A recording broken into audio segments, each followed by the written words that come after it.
Rain splashed against the cracked pavement as Malik darted to the narrow street, his worn trainers slapping the wet ground. At just 12 years old, he knew the city's corners like the back of his hand. He wasn't out here for trouble, just running errands for his mother, who worked double shifts to keep their tiny apartment lit. But tonight, something felt different. Up ahead, a sleek black Bentley was stalled at the edge of the road, steam curling from its hood. Inside sat a man in a tailored suit, tapping impatiently on his steering wheel. Before we continue, hit that subscribe button. Turn on your notification bell to get notified for more. Share to friends. Where are you watching from? Please tell us in the comments. We love seeing how far our story goes. Malik slowed, curiosity gnawing at him. The man stepped out, his polished shoes sinking slightly into the puddle. He glanced around, clearly out of place in this part of town. His expensive watch glinted under the flickering streetlight. "You need help, sir?" Malik called, half expecting the stranger to wave him away. The man sighed. "My car's overheating and my phone's dead. I don't suppose you know where I could get help around here." Malik nodded. "Garage is closed now, but my uncle's place is nearby. He fixes cars sometimes." The man hesitated, clearly unsure whether to trust a random boy in the rain. But with no other option, he followed. Malik darted ahead, weaving through alleys, leading him to an old shed where his Uncle Ray kept tools. Ray wasn't home, but Malik grabbed a jug of water and a spanner, crouching beside the Bentley like he'd done 100 times with his uncle.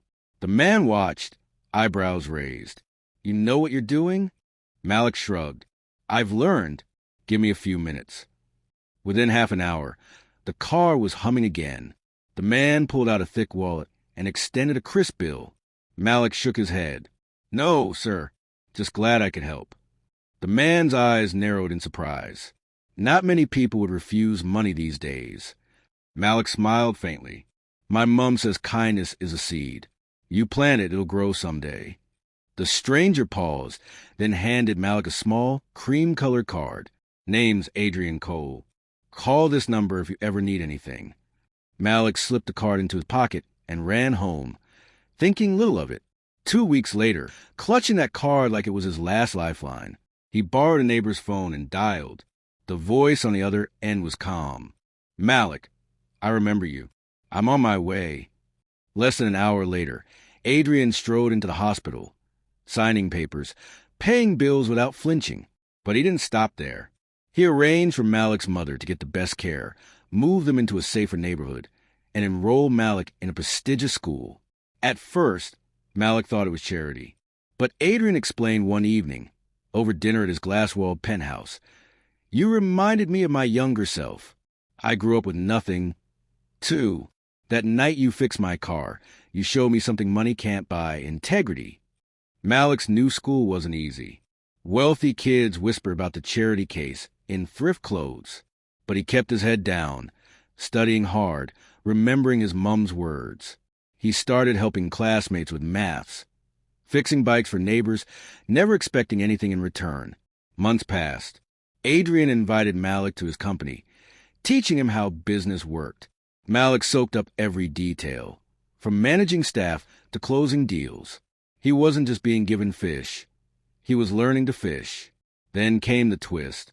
Adrian's board discovered his investments in Malik's family and threatened to remove him as CEO for misusing company funds. Malik overheard the heated meeting. That night, he told Adrian, "You've done enough for me.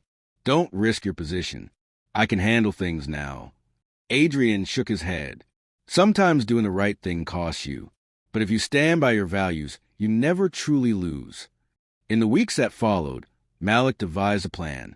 Using what Adrian had taught him, he organized a small community fundraiser for a local youth center, inviting Adrian's critics without telling them.